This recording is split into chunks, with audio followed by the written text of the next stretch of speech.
Харилцан сумын 12 дугаар цэцэрлэг энэх жилийн жилийг хүүхэд хөгжил хамгаалал оролцоо зорилттой жил болгон зарласан.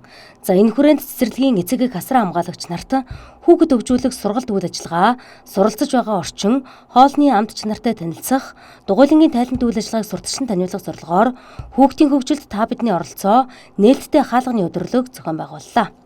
Хүүхдийн хөгжил та бидний оролцоо гэсэн нээлттэй хаалганы өдрөлгийн үйл ажиллагаа зохион байгуулагдаж байна.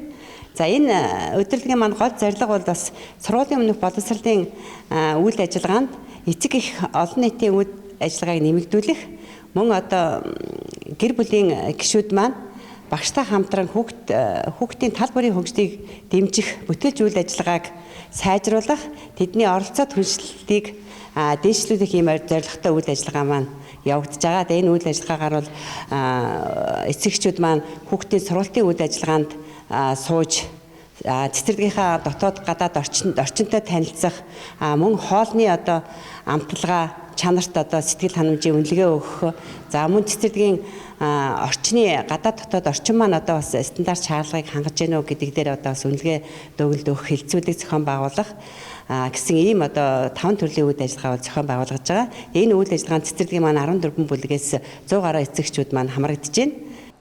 Энэхүү нээлттэй хаалганы өдрөлөгт 14 бүлгийн 100 гаруй эцэг эхчүүд оролцож байна.